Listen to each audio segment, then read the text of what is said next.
Es el 1 de diciembre, era el cumpleaños de uno de mis compañeros del IPPB y venimos a festejar el cumpleaños a la casa, él vivía con sus papás, festejamos el cumpleaños y como a las 12 de la noche nos volvemos 12 y pico a la casa.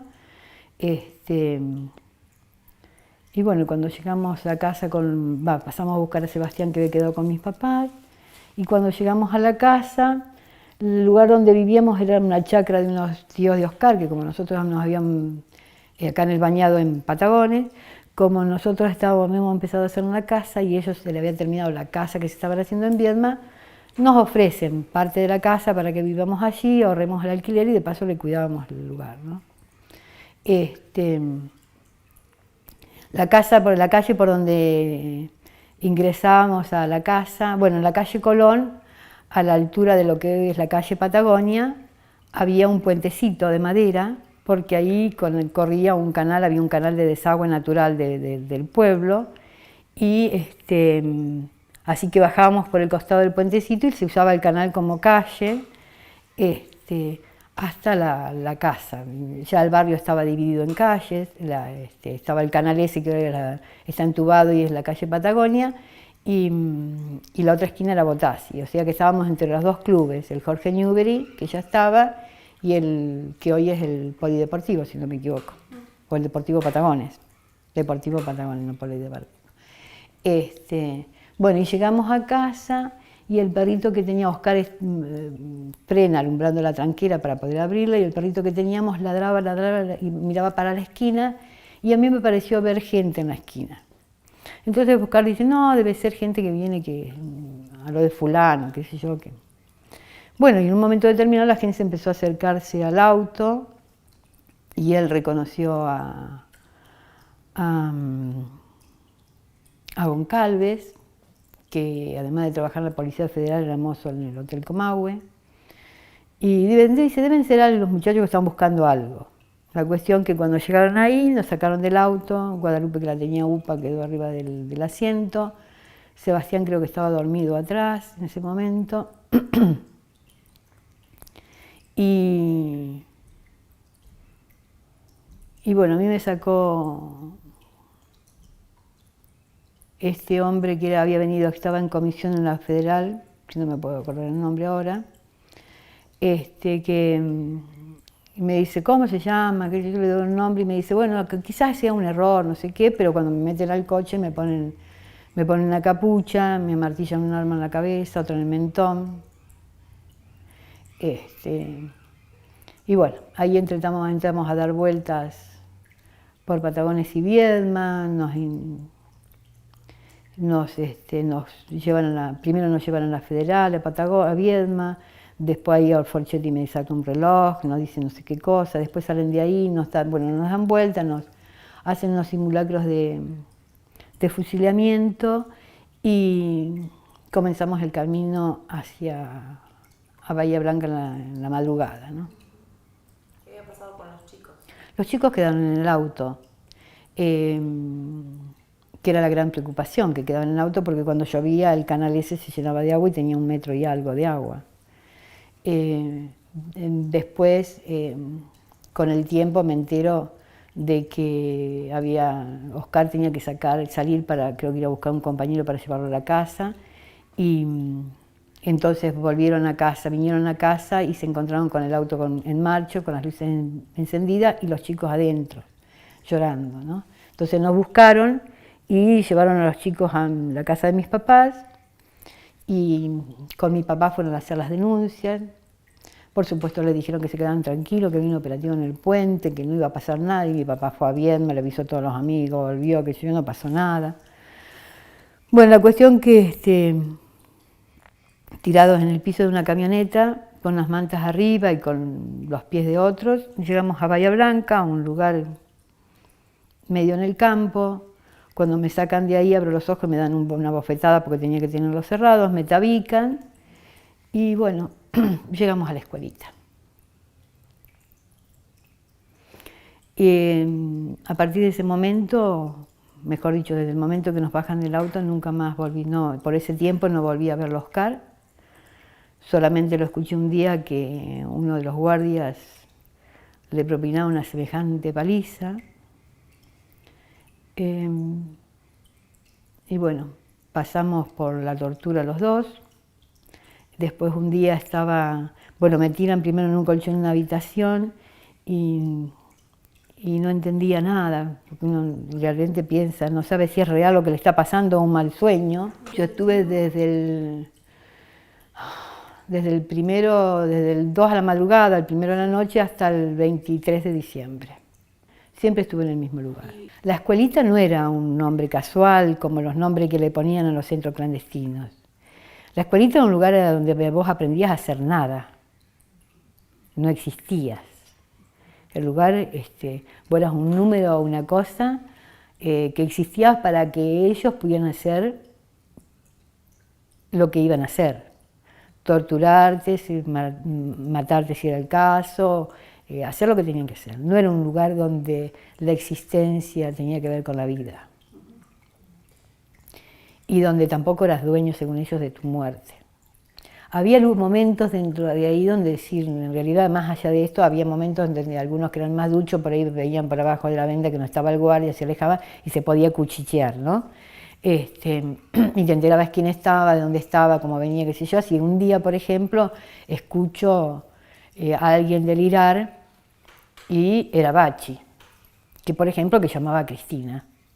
Y la llamaban a Cristina, Cristinita, ya voy, qué sé yo. Entonces cuando le preguntaban por qué que la llamaba, decía, porque la nena está con fiebre y la tenemos que llevar a la clínica. Y por supuesto que lo agarraban y lo llevaban a la tortura y era terrible la situación, ¿no? Y generalmente cuando llegaban a torturar la música se ponía más fuerte, igual se escuchaban los gritos, y lo mismo cuando golpeaban a alguien.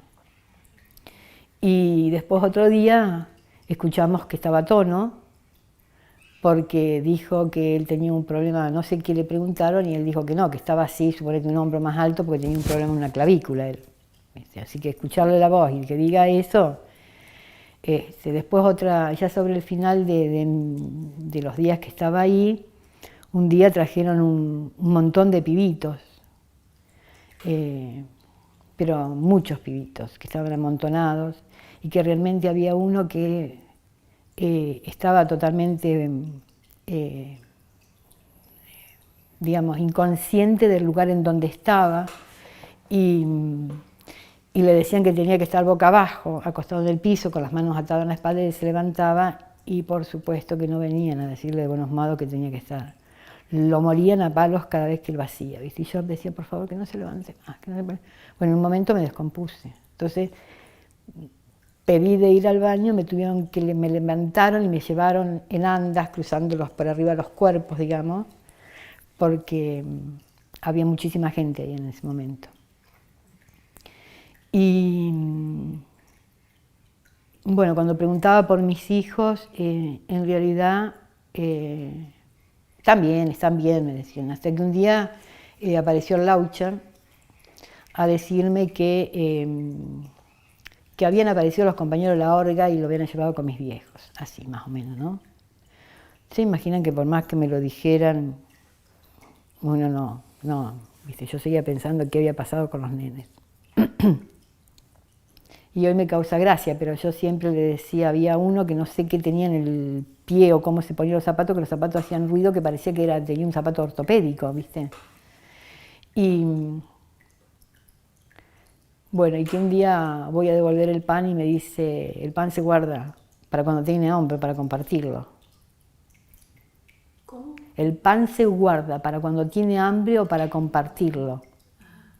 Así que amontonábamos el pan abajo de la almohada.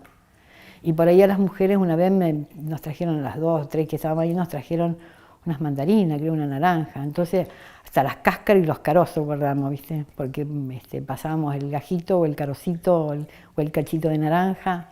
Durante mucho tiempo me comí las cáscaras de naranja y los carozos también, después de eso. Porque en realidad, si vos te hubieras quedado en tu casa haciendo esto, no estarías llorando acá por tus hijos, ni pidiendo por tu marido. Eso sí me lo dijo el Peine, por ejemplo, que era otro guardia. Ese día decidí que no iba a llorar más. ¿Hasta cuándo lo sostuviste?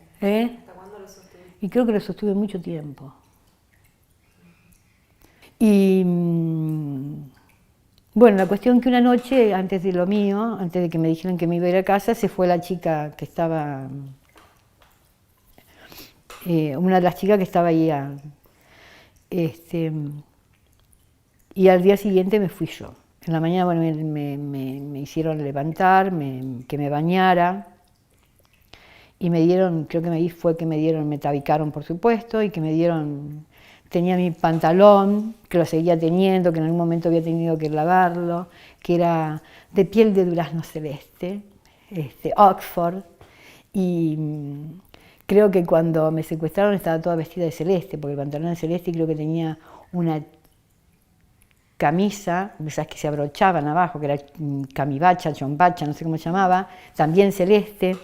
Bueno, esa la perdí, me dieron una remera negra y después cuando llegué a mi casa que me miraba yo decía, la mona por más que se vista de seda, mona queda, porque por más que me había bañado, el color que tenía era el color de estar en la oscuridad 20 días, con los ojos así, porque al estar tabicado, el tabique no te lo hacían con gasa, te lo hicieron una vez, nunca más, después te ponían unos cachos de algodón, entonces los ojos se lastimaban, tenían conjuntivitis, se irritaba la vista, y aparte de eso, cuando salimos de ahí me subí en una camioneta, iba al Laucha, después supe que era el Laucha, ¿no? El Laucha y otro oficial más, que lo reconocí en los juicios de la verdad por la espalda, porque su nuca y su parada no era muy, ¿cómo se dice? Muy definidas como para que uno no lo olvidara, y que ha estado en los juicios, estuvo todo el tiempo, no mensalmente, si no me equivoco era el apellido, que era más joven todavía. Y bueno, vamos a la terminal de ómnibus, ellos como si fueran mis amigos, acá me dan la plata para que yo saque el pasaje, y hasta que me subo al colectivo, ¿no? Y cuando llego con el colectivo, en el colectivo había un señor que tenía el diario y había visto que había salido una lista de personas por la proximidad de Navidad, entonces le pido el diario, después cuando termina de leerlo, no, imposible. Si lo que él había comentado, o alguien me había dicho, o había visto porque tenía letras tipo catástrofe, ya después era imposible, ¿no? Las letras caminaban, bailaban, hacían de todo y yo, imposible mirarlas. La cuestión es que cuando el colectivo entra a Patagones, en aquel momento el colectivo entraba, no me acuerdo cómo hacía la entrada, me parece que entraba por lo que es la entrada actual y llegaba hasta la calle Comodoro Rivadavia, y por ahí iba hasta la plaza del 7 de marzo, que pasaba por la iglesia y paraba del otro lado de la plaza. La cuestión que cuando llega a la plaza, yo para no cruzar todo el centro, digo, me bajo acá y me voy a la casa de mis papás. La casa de mis padres de ahí quedaba 6 cuadras, 7 cuadras, era mediodía. Y la verdad que llegar a la casa de mis padres fue una tortura, porque por ahí miraba y veía un pozo y cuando me preparaba para bajar el pozo tenía el cordón a mitad de camino, o veía que estaba el cordón muy arriba y no llegaba nunca el cordón. Bueno, y cuando llegué a mi casa, golpeo y el que abre la puerta era Tafa, el hermano de Jorge, que estaba todos los días ahí, y la otra que estaba todos los días a la mañana y a la tarde desde el día que pasó lo nuestro era Susana. ¿Cómo? Nada, simplemente había aparecido.